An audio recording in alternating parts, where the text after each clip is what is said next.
I'm trying to create a fantasy language that actually feels unique and makes sense. And that is difficult to do, especially if you don't have a lot of free time to work on it. And if you're looking for shortcuts, then this could kind of be a method, but I don't want to cheapen the language. That was a big thing that I made the mistake of when I created a version 1 of my fantasy language. I don't want to make that mistake again. So I'm starting from the ground up, working with ChatGPT actually to create a new fantasy language.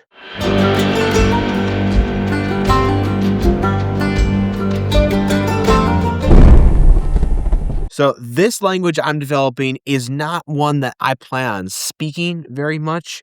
It is mostly for like inscriptions, different sacred texts within the lore of the world, and maybe some short declarations or some of the abilities or powers that are in the world might be something you speak from this language. It's not a casual language or a common language in this world, but it is like the ancient language that founded everything.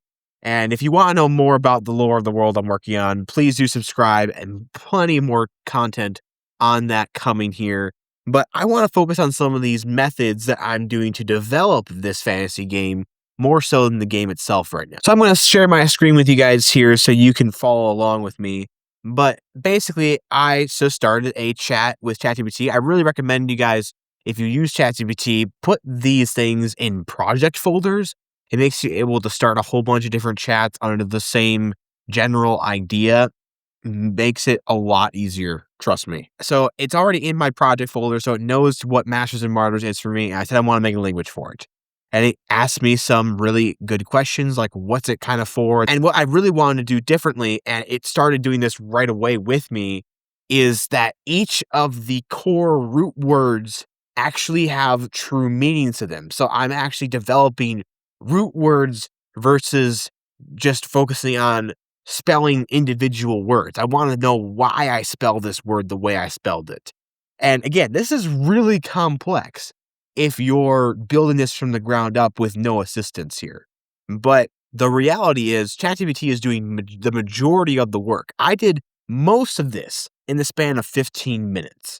Now, I'm not going to say I did it from start to finish, this entire language in 15 minutes, because that's not true. And there's definitely going to be some back and forth with you disagreeing with how the AI is presenting things and with you wanting to do your own stuff.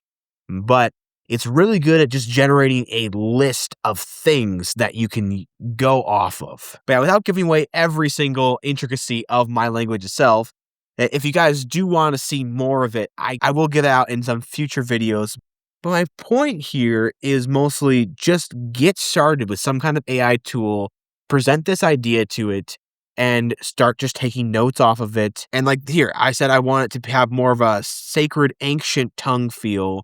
The tone should have more of a biblical sound to it. And I want the sound of the language to parallel ancient Hebrew. And I definitely want to change spelling rules and grammar from English. I don't want just a reskinned English language. That was key for me. Too often, our fantasy languages just the English language that sounds a little different, or some other language that sounds a little bit different, or worded a little different. That's lame to me. I think if you want it to feel unique, it's got to be built different fundamentally. So with that, it started focusing on being very consonant heavy with minor vowel usage, especially in the spellings, and like things were focused on the consonant root words, and few vowels are used, and it's just those heavy breathing breath sounds, as breath is kind of fundamental to every language and things like that. So really interesting ideas, and it came up with some of these different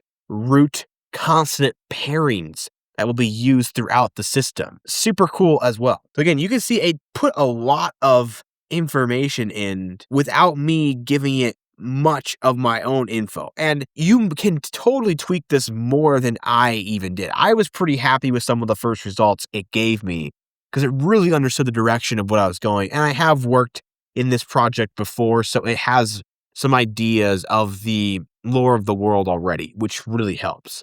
But look at this. Master is Morat and Martyr is Theamore. And I don't know, that's super cool to me. I had this new language that is giving me words in already, and it's really something. Or power is brought by sacrifice. Morat Theamoth. I don't know.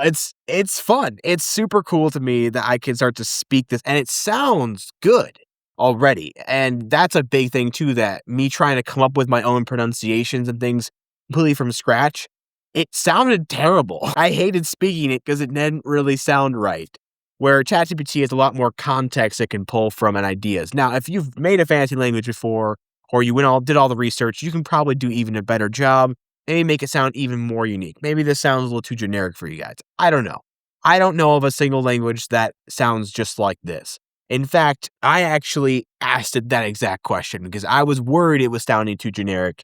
So I said, yes, I definitely think we should design the written language and what it's going to look like. But I also want to expand those core roots, and I want to look up what do others you do for fantasy languages. I don't want this to be another generic fantasy language. And so that's the big thing I had it draw from. And it said that Tolkien's languages was some of the best ones, and that's what we're kind of paralleling, where the language is root-based, it's tied to history and theology, not just the sound.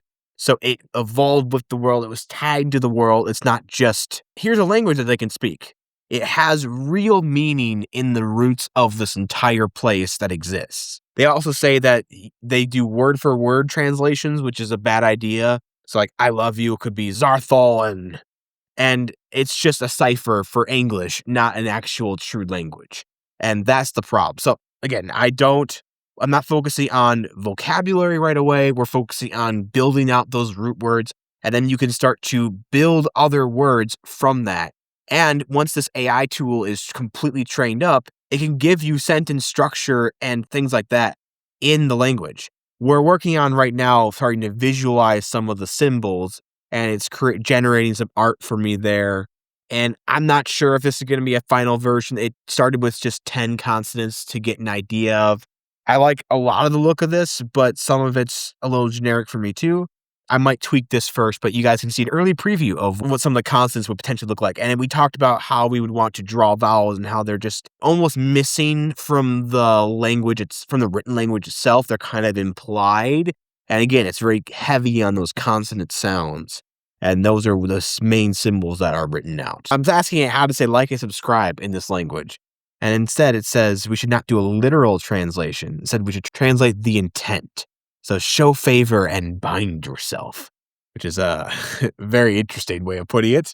But it's using the root words and the root combos we've already established and deciding that like and favor is kind of like honor and glory. So we'll use ha'alan for grant honor or show favor, and then not follow a channel, but bind yourself, enter covenant, ongoing commitment. So we use the bind and the oath covenant for va-zanat. Or if you want to say bind yourself by covenant, va-zanat voren. So if I want to tell you guys to like and subscribe to this channel, I should really be saying ha-alan voran or ha-alan va-zanat voren. And there you guys go. Because it's all right here, I don't have to memorize the language myself yet, especially since I'm kind of still building it out. And maybe I just need a script here for a campaign or a bit here. I think this is a really good tool to build out your languages. It's not finished yet. I still need to work on writing it out and getting that all fine-tuned, finding the right symbols and sentence structure. I think I'm going to do right to left instead of left to right because I'm mimicking some of the ancient Hebrew stuff like that. So just finding something unique like that, and then describing, the more detail you can give the AI, the better it can work around it. But even just with very limited information, creating something that feels original, feels fun to make, and just doesn't suck up your time like crazy to do it. And now you have this awesome fantasy language for a campaign you could be working on in D&D or maybe even Masters Martyrs. If you're curious more about that game, watch some of the videos on this channel. But plenty more Masters Martyrs content coming. I want to guide you guys through some of the process that we're working on and more of these tools that I found to better develop this fantasy game and just the fantasy world in general. So if you're a fan of fantasy world building or developing game mechanics or anything like that, All that kind of content is going to be on this channel. So be subscribed to Masters and Martyrs. See you guys in the next one.